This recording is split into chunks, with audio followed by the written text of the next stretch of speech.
Mini war tank race. Rampur नाम के गांव में मोहन नाम का किसान रहता था। उसका एक बेटा था मधु। मधु बहुत कामचोर और आलसी था।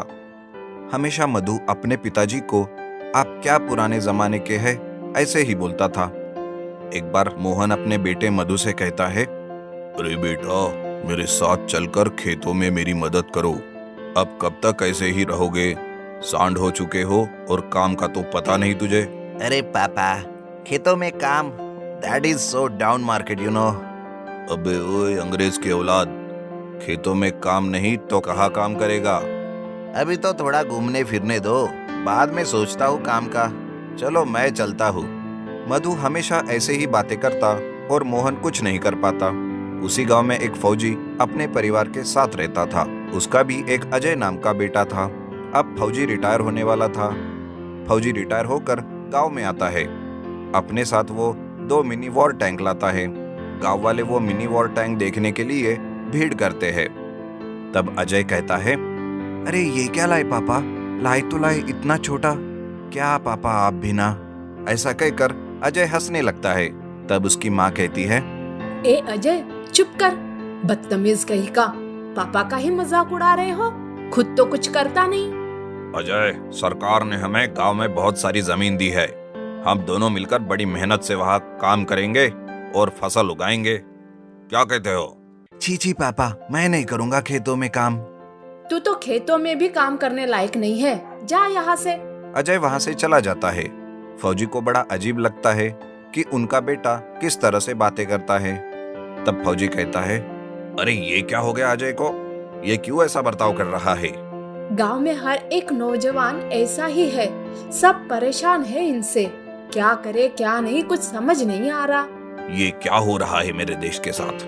बॉर्डर पर तो दुश्मनों के साथ लड़ा, अब यहाँ अपनों के साथ भी लड़ना पड़ेगा। ऐसा कहकर फौजी बहुत सोचता है कि गांव के नौजवानों को कैसे सुधारा जाए। बहुत सोचने के बाद मिनी वॉर टैंक देखकर उसे एक आइडिया आता है और इसके लिए वो एक ग्राम सभा बुलाता है। वहां पर फौजी कहता है, गांव के नौजवान सोचते हैं कि हमारी पीढ़ी तो बस ऐसे ही है, तो क्यों ना हम नए और पुरानी पीढ़ी में रेस लगाए। पहले तो गांव वालों को कुछ समझ नहीं आता। सब आपस में बातें करते हैं कि ये क्या पागल हो गया, कैसी बातें कर रहा, इस तरह से।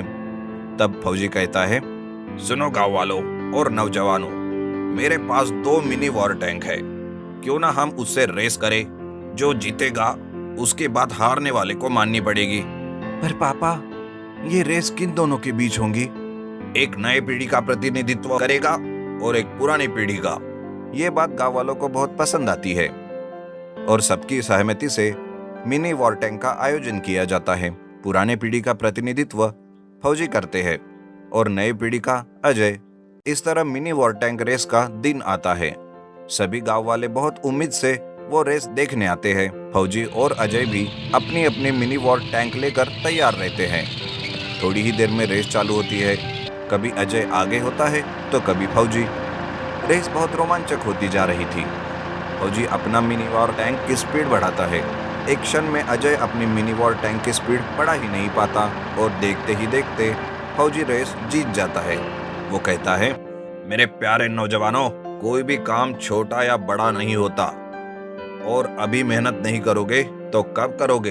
तो आज से आप सभी को हमारी बात सुनकर खेतों में काम करना होगा। हाँ पापा, हम सब तैयार हैं। उस दिन से सभी के नाकारे बेटे मेहनत करने लगते हैं। कुछ बेटे गांव में काम करते हैं, कुछ खेतों में, तो कोई छोटा मोटा काम करके मेहनत शुरू करते हैं। इधर फौजी अपने बेटे अजय को खेतों में काम करा के अच्छी फसल उगाने लगता है और उस दिन से सभी गांव वाले सुकून की जिंदगी जीने लगते हैं। Magical electric car. रामपुर नाम के गांव में ओमकार नाम का एक मैकेनिक अपनी पत्नी सरला और बेटे सूरज के साथ रहता था। ओमकार अपने गैरेज में कार की सर्विस करता था। वो अपने बेटे से हमेशा कहता था कि उसे पढ़ लिख कर एक बड़ा इंजीनियर बनना है। इसलिए एक दिन वो अपने बेटे से कहता है, बेटा सूरज, तुम ज्यादा गैराज में मत आते जाओ। तुम्हें तो पढ़ लिख कर एक बड़ा इंजीनियर बनना है। तुम पढ़ाई में ध्यान दो बेटा। हाँ पापा, मैं आपका नाम जरूर रोशन करूँगा। मुझे कार बनाना बहुत पसंद है। देखना, मैं एक दिन ऐसी कार बनाऊंगा जिसे सभी पसंद करेंगे। लेकिन एक दिन ओमकार की बीमारी से मौत हो जाती है और उसके पत्नी को समझ नहीं आता कि घर कैसे चलाए। सूरज की माँ जैसे तैसे करके स्कूल में उसे पढ़ाती है, जिस वजह से सूरज को भी अपने माँ की परेशानी देखकर बहुत बुरा लगता है। एक दिन सूरज अपनी माँ से कहता है, माँ, अब आपकी ये परेशानी मुझसे नहीं देखी जा सकती। आज के बाद मैं नहीं पढ़ूंगा। लेकिन बेटा, तुम्हारे पापा का सपना था कि तुम्हें बड़ा इंजीनियर बनाना है और तुम कह रहे हो कि तुम्हें पढ़ना नहीं है। तुम चिंता मत करो और ध्यान लगाकर पढ़ो बेटा। तुम ठीक कह रही हो माँ, लेकिन अब मैं पापा का कार सर्विस गैराज शुरू करूंगा। मैं पूरी कोशिश करूंगा कि पढ़ाई और काम साथ साथ करूंगा। ऐसा कहकर सूरज अपने पापा का कार सर्विस गैराज फिर से शुरू करता है। अच्छे से उसे साफ सफाई करके वो कस्टमर का इंतजार करता है और वहीं पर पढ़ाई करके कोई कार रिपेयर करने के लिए आती तो उसका भी काम वो करता है। इस तरह से कुछ दिन बीत जाते हैं। एक दिन सूरज कार का कोई पार्ट खोजता रहता है कि तभी उसे एक बहुत पुरानी सी कार उसके गैराज में दिखाई देती है। वो कहता है, अरे वाह, ये तो पापा के बचपन की कार है। क्यों ना मैं इस कार पर कोई प्रयोग करूं। ऐसा सोचकर वो उस कार को बाहर निकालता है, उस कार की अच्छे से सफाई करता है और उसे ठीक करता है। उसे टेस्ट करने के लिए चलाते चलाते जंगल की तरफ लेके जाता है, लेकिन वो बार बार बीच में बंद हो जाती है।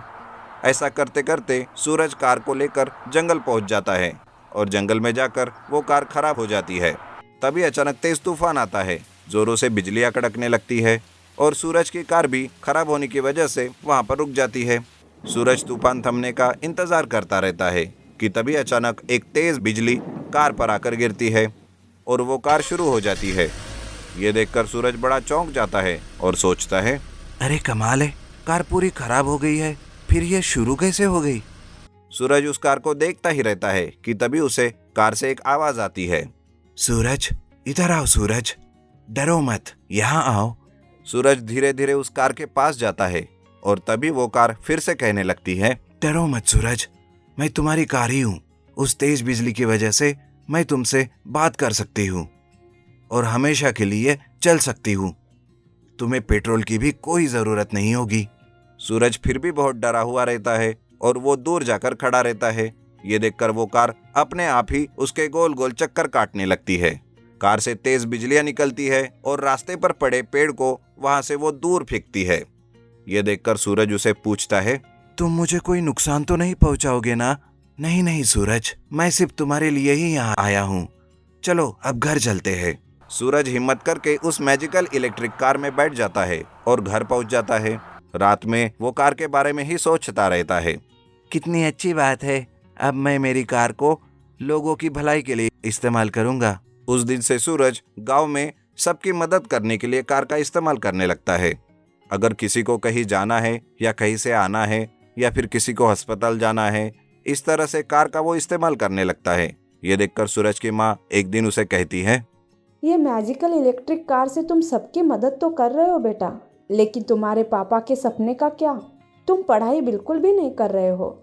ऐसे कैसे तुम इंजीनियर बनोगे बेटा? ये बात सूरज की समझ में आ जाती है और वो माँ को वादा करता है कि वो पढ़ाई पूरी करेगा।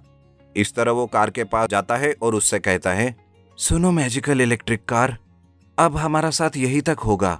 इसके बाद तुम खुद गाँव वालों की मदद करना, क्योंकि मुझे मेरे पापा का सपना पूरा करना है, उनका नाम रोशन करना है। मेरी जब पढ़ाई पूरी हो जाएगी तो मैं खुद तुम्हें लेने आ जाऊंगा। ठीक है सूरज, तुमने बहुत अच्छा निर्णय लिया। तुम खूब मन लगाकर पढ़ाई करो और मैं तुम्हारा इंतजार करूंगा। ये कहकर सूरज कार को सभी के लिए गांव के पंचायत में रख देता है और गांव वालों की मदद करता रहता है।